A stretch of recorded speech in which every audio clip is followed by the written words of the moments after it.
Prezados alunos, bom dia, boa tarde, boa noite. Aqui é o professor Luciano. Tudo bem com vocês? Espero que estejam bem. Utilizaremos o recurso da videoaula para dar continuidade às nossas atividades acadêmicas. Então, na disciplina de materiais elétricos e semicondutores, trabalharemos hoje dentro da unidade 2, classificação dos materiais isolantes e condutores, dielétricos e piezoelétricos, a seção 2.1, que trata especificamente de alguns materiais semicondutores, os metalóides de germânio, policristais e monocristais, arseneto de galho, silício de carbono, silício germânio e o grafeno. Logo, o nosso objetivo aqui é apresentar as principais características e aplicações destes tais semicondutores citados anteriormente. Começamos pelos metalóides de germânio. São os chamados falsos metais ou não metais, mas também conhecidos como semimetais. Então, na tabela periódica, os elementos classificados como semimetais são 7, em alguns casos incluído o astato, mas podemos classificar assim: os metais são antimônio, germânio e polônio, e os ametais telúrio, bório, silício e arsênico. Esses elementos, eles têm algumas propriedades em comum, né? Que são intermediárias, que ficam entre os metais e os ametais, ou chamados, né, não metais, e aí por isso são chamados de semicondutores, como por exemplo, são capazes de conduzir energia elétrica, né, corrente elétrica, porém de forma parcial, não completamente. Apresentam brilho, mas não tão intenso quanto os metais, e possuem uma tendência à fragmentação, ou seja, são quebradiços.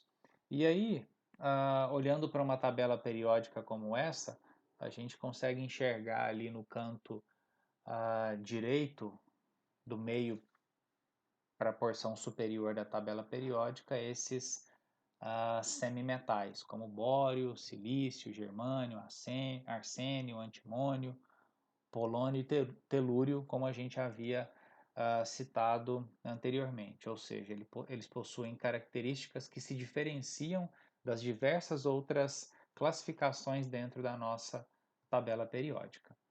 Esses metalóides de germânio, como a gente já disse, né, são classificados como semimetais, porém, a IUPAC, que é a União Internacional de Química Pura e Aplicada, ainda não classifica, ainda não existe a classificação como semimetais.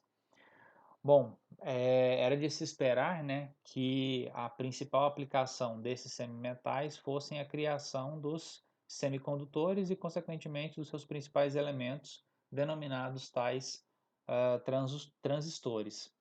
E são exatamente esses os componentes que viabilizam tudo que a gente entende hoje como dispositivo eletrônico.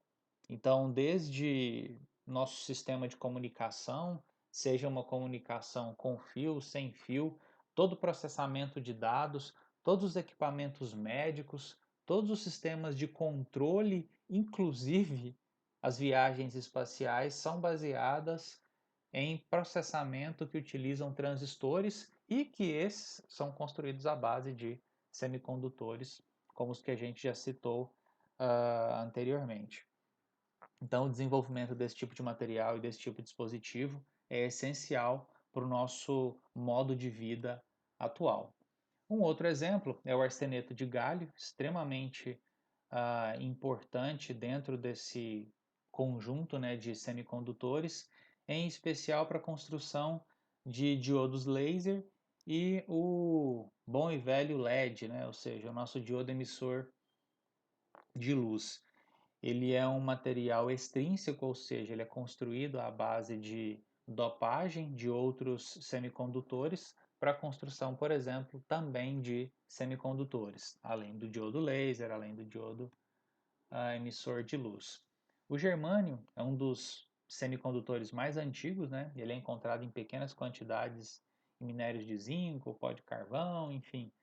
E por consequência disso, a sua exportação é extremamente onerosa e difícil. Além disso, ele é uma substância dura, quebradiça, não suporta grandes esforços, e tem fácil oxidação na presença do ar. Ele é utilizado, né, na fabricação de componentes semicondutores, como a gente já disse, diodos e transistores. Outra opção é o silício, e esse sim é mais estável termicamente que o germânio, pode ser utilizado inclusive a temperatura de até 150 graus, e é um elemento mais frequentemente encontrado na natureza, né? Diferentemente do germânio, encontrado apenas no zinco, ele é mais utilizado, mais encontrado, mais facilmente encontrado na natureza.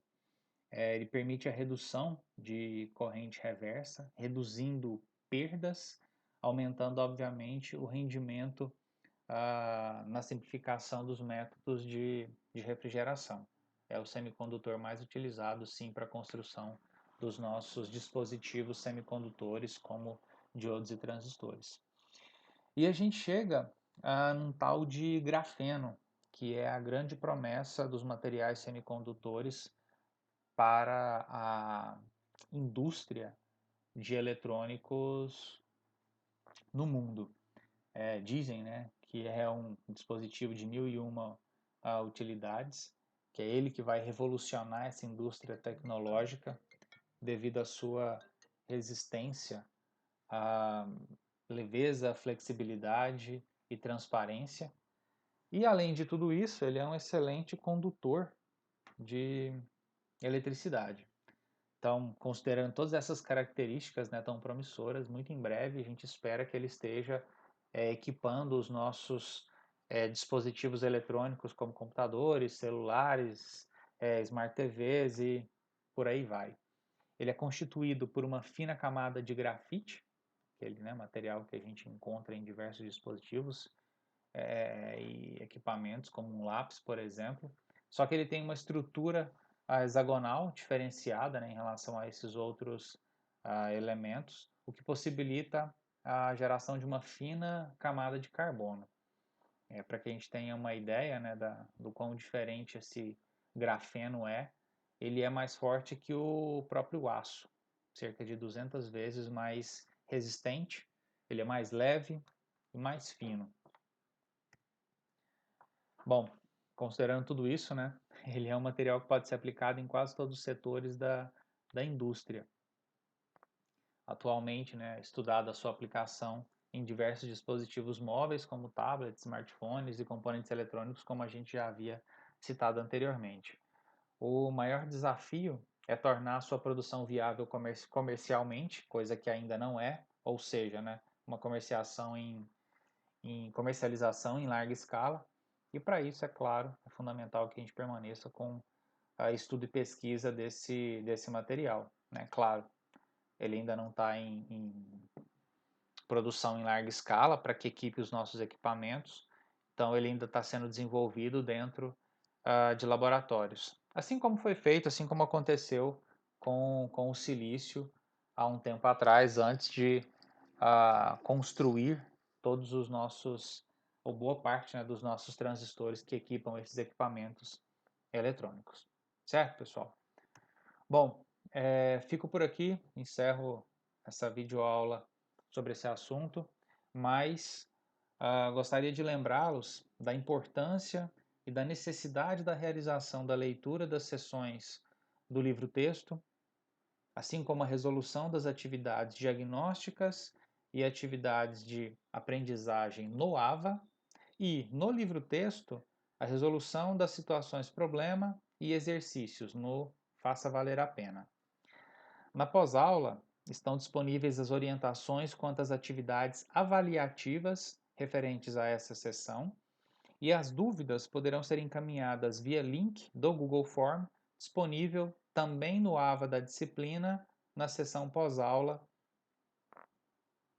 em estudo. E, não menos importante, lembrem-se da realização dos exercícios e das atividades do desafio Nota Máxima. Agradeço a atenção de todos e bons estudos. Até mais.